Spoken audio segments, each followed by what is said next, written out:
India's BJP government, led by Prime Minister Narendra Modi, has recently announced its decision to scrap the Article 370 of the Constitution, which grants a special status for the disputed state of Jammu and Kashmir. This extremely controversial move marks a major shift away from a decades-long policy and breaks a fragile equilibrium with profound consequences on both the domestic and the international level. I'm your host Kasim, and thanks for joining me for another KJ vid. In this video we will discuss India's recent move to abolish Article 370. Just before we start, please kindly visit our website kjvids.co.uk and subscribe to one of our plans which will give you unlimited access to our content and the full transcripts of these reports. We have left you a 50% discount link in the description.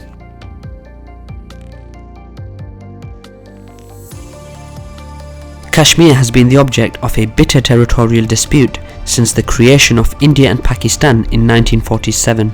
Originally a princely state in the British Raj, after the independence its Hindu ruler decided to join India even though the population was and still is mainly Muslim.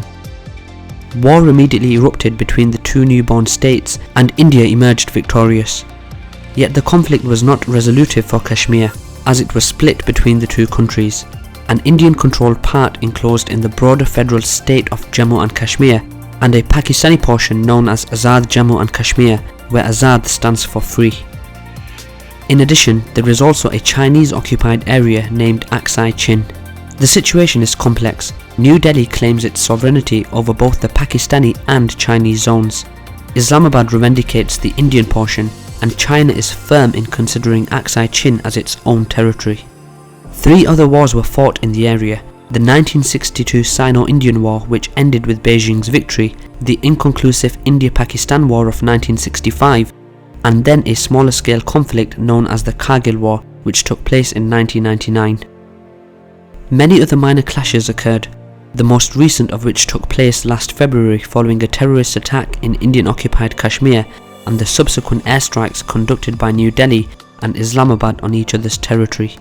A separatist insurgency sponsored by Pakistan has been crippling the Indian side since 1989.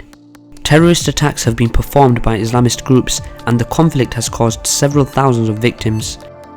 The situation remains tense, and it should not be forgotten that both India and Pakistan, as well as China, possess nuclear weapons.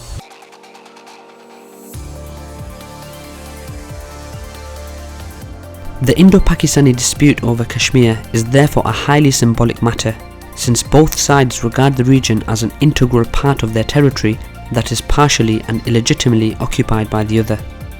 However, the region also holds a notable geopolitical importance. For Pakistan, it represents a buffer zone to increase its strategic depth against India, as the current de facto border, known as the Line of Control, runs close to the capital Islamabad. From India's perspective, Kashmir is a useful bulge to threaten Pakistan and its capital. Moreover, the region is essential for the economy and the water security of the two states, and especially for Pakistan's, since the Indus River and many of its tributaries flow through its territory. In addition, controlling Kashmir would allow India to reach Central Asia with more ease, whereas in Pakistan's view it is vital to secure communications with China, with whom it has been fostering ever-close ties that include a massive infrastructure project known as the China-Pakistan Economic Corridor. Lastly, Aksai Chin should not be forgotten. The area is the juncture between the two autonomous regions of Tibet and Xinjiang that have both experienced centrifuge pushes against China's rule.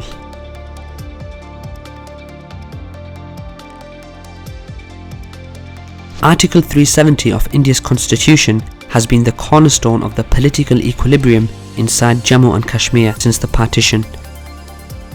According to its provision, the region, which is the only Muslim majority state in India, enjoyed significant degrees of autonomy. It had its own constitution, symbols, governing authorities, and the right to make laws in all spheres of policy, with the notable exception of foreign affairs, defence and communications.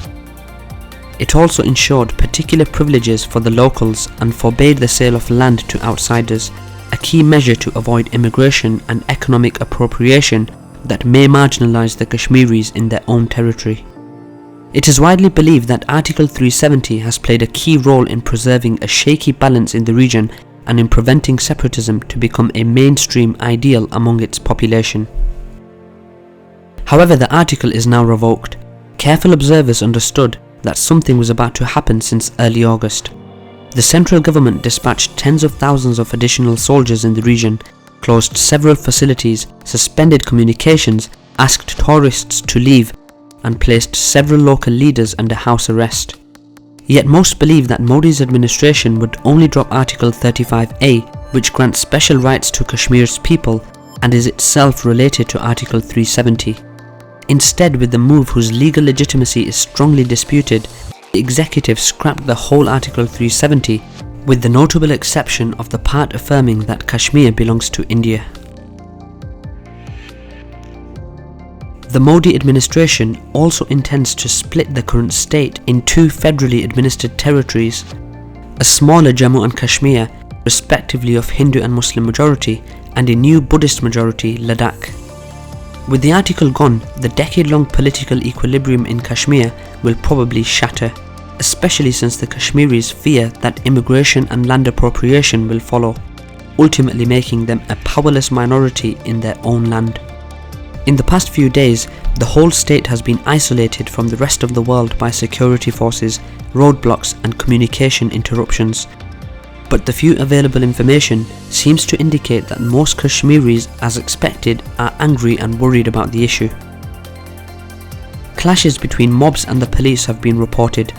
The strengthened security apparatus has managed to keep the situation under control for now, but journalists on site mention that the situation is palpably tense and ready to violently explode at any time, thus raising concerns for the moment when the emergency measures will be lifted.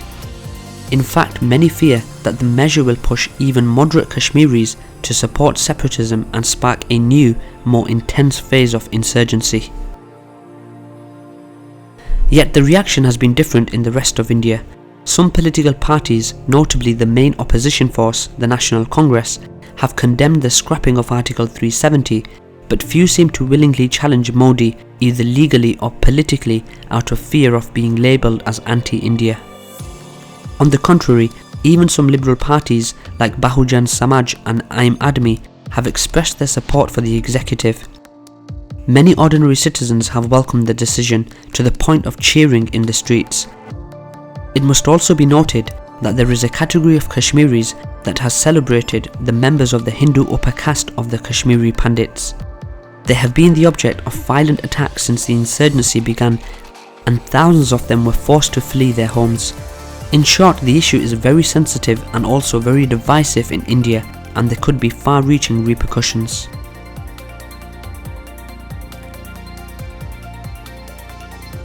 Modi's decision to scrap Article 370 has surely been a bold move, but also a very risky one. Surely he will gain even more support at home, since the BJP has been a long-standing critic of Article 370 and its revocation was one of the key promises in the party programme during the last elections. The government has also justified the measure, stating that it eliminates the decade-old hindrances to Kashmir's economic development. However, there is considerable uncertainty in this regard. While allowing non-Kashmiris to purchase lands in the state could indeed bring economic growth by attracting new investments and fostering initiative, there is the risk that the well-being will not be equally distributed and that little benefit will come for the locals. In addition, this will inevitably create tensions between Kashmiri-born people and immigrants that could result in violent acts. Arguably, another objective of Modi's initiative is to strengthen the control of central state on Kashmir to counter separatism more effectively, but also to normalise the state in political judicial terms in an effort to gradually and smoothly affirm India's sovereignty by changing the traditional mind frame. This approach might even be successful in the long term if accompanied by proper inclusive policies, but such a radical change cannot happen overnight, and therefore the current situation remains highly problematic.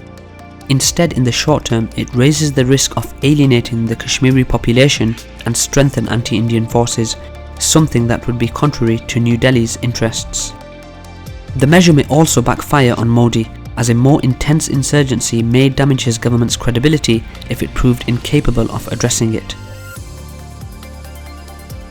At the international level, Pakistan has already condemned India's decision as undemocratic and has taken diplomatic and economic retaliatory measures. Yet New Delhi's turn is not much different from Islamabad's long-term policy. Article 7 of the interim constitution of Pakistani-administered Kashmir of 1974 explicitly forbids activities that are contrary to the state's accession to Pakistan.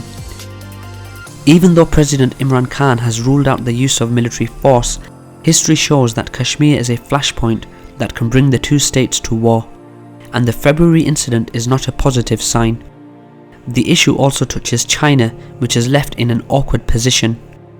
It has established a close strategic partnership with Pakistan and has opposed India's decision, reaffirming its sovereignty over Aksai Chin.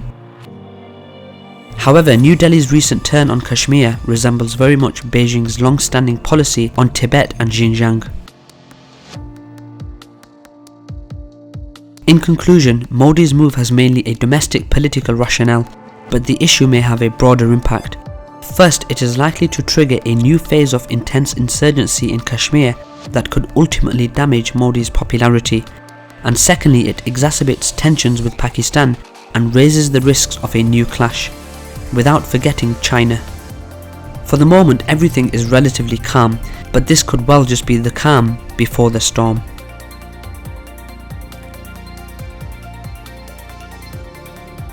That's all for today guys, thanks for watching another KJ vid. We would love to hear your thoughts in the comments below, especially if you're from Kashmir. Please don't forget to subscribe to our website kjvids.co.uk and subscribe to one of our plans. We have left you a 50% discount link in the description below. Thanks for watching again and see you next time.